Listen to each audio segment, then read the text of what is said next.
नमस्कार साथियों, मैं मिथिलेश सिंह ज्योतिष की चर्चा में आप सभी के बीच हाजिर हूं। इसी के साथ आप सभी से आग्रह करता हूं, चैनल को सब्सक्राइब करें, लाइक करें और शेयर करें। आप सभी का सब्सक्राइब करना मोटिवेट करता है अच्छे से अच्छे कंटेंट को लाने के लिए, जिससे ज्योतिष को समझना सभी के लिए आसान हो जाए और सभी के लिए फायदेमंद हो जाए। आज की चर्चा का विषय है सिंह लग्न एवं मीन राशि होने पर किस तरह का प्रभाव होता है। ये दोनों कॉम्बिनेशन मिलकर किस तरह के जातक के व्यक्तित्व का निर्माण करते हैं। सिंह लग्न एवं मीन राशि वाले किस तरह के जातक होते हैं, इसको हम लोग जानने का प्रयास करेंगे। आप सभी के सामने ये सिंह लग्न का चार्ट है। पहले भाव में 5 नंबर लिखा हुआ है। 5 नंबर राशि सिंह राशि होती है, इसलिए यह सिंह लग्न का चार्ट है। इस लग्न चार्ट के अंदर चंद्रमा अष्टम भाव में मीन राशि, जहां पर 12 नंबर लिखा हुआ है अष्टम भाव में, यहां पर चंद्रमा विराजमान है, इसलिए जातक की राशि मीन हो गई। इस लग्न चार्ट में सूर्य की भूमिका लग्नेश के रूप में है और राशि के स्वामी ग्रह गुरु है। सिंह राशि के स्वामी ग्रह सूर्य होते हैं, इसलिए लग्नेश सूर्य हो गए, और मीन राशि के स्वामी ग्रह गुरु होते हैं, इसलिए राशि के स्वामी ग्रह गुरु हो गए।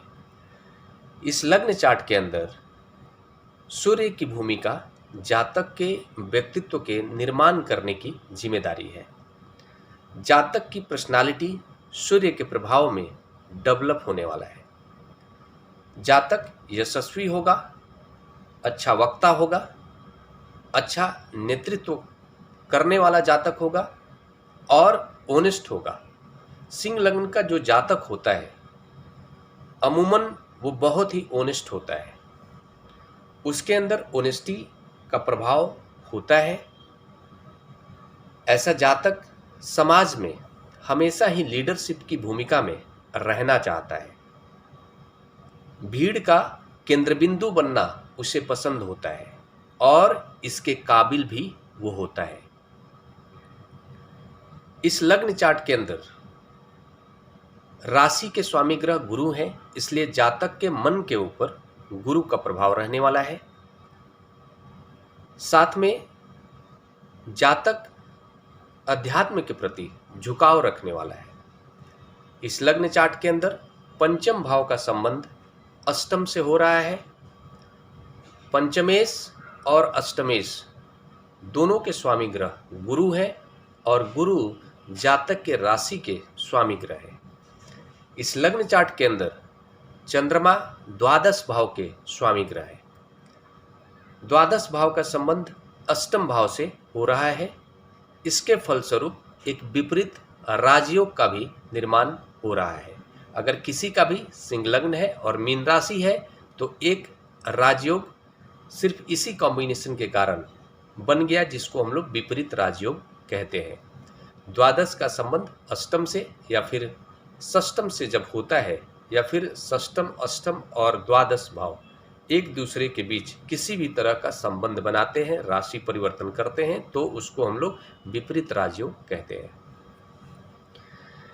इसके कारण हम ये देख रहे हैं कि पंचम भाव का कहीं ना कहीं संबंध अष्टम भाव से और अष्टम भाव का संबंध कहीं ना कहीं द्वादश भाव से है। इसके फलस्वरूप जातक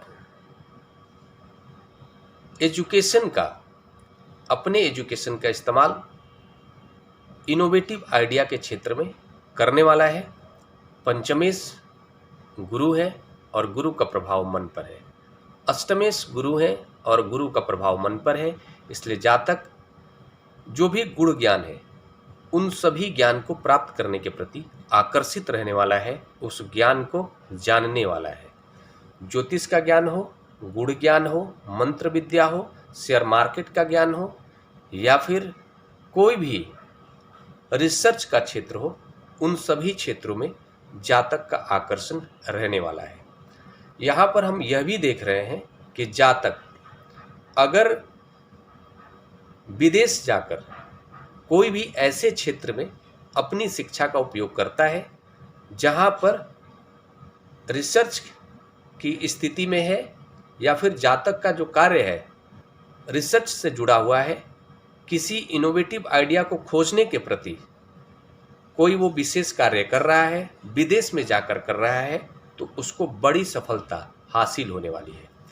यहाँ पर यह देखने को मिल रहा है कि जातक का मन विदेश के प्रति आकर्षित रहने वाला है, विदेश जाने के प्रति आकर्षित रहने वाला है, विदेश पढ़ने के लिए जातक जा सकता है। यहाँ पर द्वादश का संबंध पंचम से हो रहा है, इस कारण से जातक विदेश जाएगा, शिक्षा लेगा और उस शिक्षा का जो उपयोग है वो रिसर्च के क्षेत्र में करने वाला है। हर वो क्षेत्र जो रहस्यमयी क्षेत्र जिसको हम लोग कहते हैं, जिसको रहस्यवादी ज्ञान के रूप में हम जानते हैं, उन सभी रहस्य को जानने के प्रति जातक आकर्षित रहने वाला है। जातक हमेशा ही हर वो ज्ञान को पाना चाहता है जो आज तक उस ज्ञान को नहीं जान पाया है दुनिया, उस तरह के सभी ज्ञान को जानने के प्रति जातक अग्रसर रहेगा। इस लग्न चार्ट के अंदर द्वादश का संबंध अष्टम भाव से हो रहा है।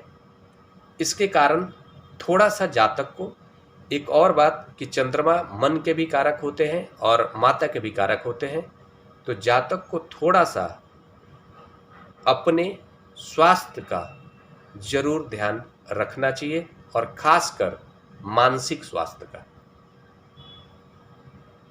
रेगुलर उन्हें योगा करना चाहिए और इस लग्न चार्ट के अंदर सूर्य का संबंध गुरु के साथ जुड़ गया है। सूर्य लग्नेश है और गुरु राशि के स्वामी ग्रह है, तो इसके जो परिणाम होंगे वो इस तरह से होने वाले हैं कि सूर्य के प्रभाव के कारण जातक के व्यक्तित्व में जो नकारात्मकता आएगी, उस नकारात्मकता को नियंत्रित करने का काम गुरु कर देंगे।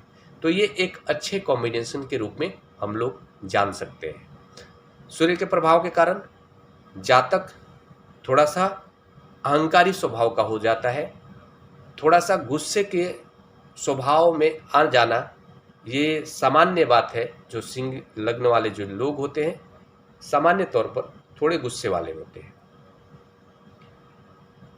उनके अंदर एक विशेष तेज भी होता है, जिद्दी भी होते हैं, अपने मंजिल को पाने के लिए दृढ़ संकल्पित भी होते हैं।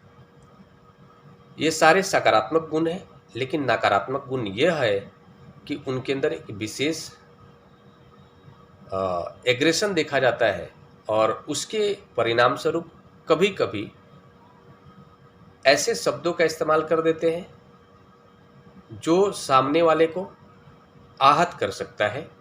उस परिस्थितियों को नहीं आने देंगे गुरु इस कॉम्बिनेशन में, क्योंकि गुरु का काम मन पे नियंत्रण करना हो गया। इस कारण से गुरु उन सभी नकारात्मक परिस्थितियों से बचाने में अपनी भूमिका निभाएंगे।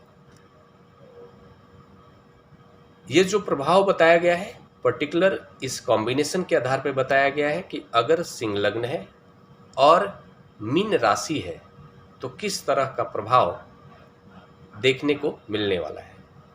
कंप्लीट प्रभाव पता तब चल पाता है जब सभी ग्रहों का प्लेसमेंट सामने हो, सभी ग्रह किस कंडीशन में प्लेस्ड हैं, किस ग्रह से युत हो रहे हैं, कितने डिग्री पर बैठे हैं, किस नक्षत्र में बैठे हैं। ओवरऑल कंप्लीट एनालिसिस के बाद ही एक कंप्लीट प्रभाव पता चल पाता है। ये सामान्य प्रभाव है। इसी के साथ नमस्कार। अगले विषय पर चर्चा के लिए आप सभी के बीच मिलूंगा। तब तक के लिए नमस्कार।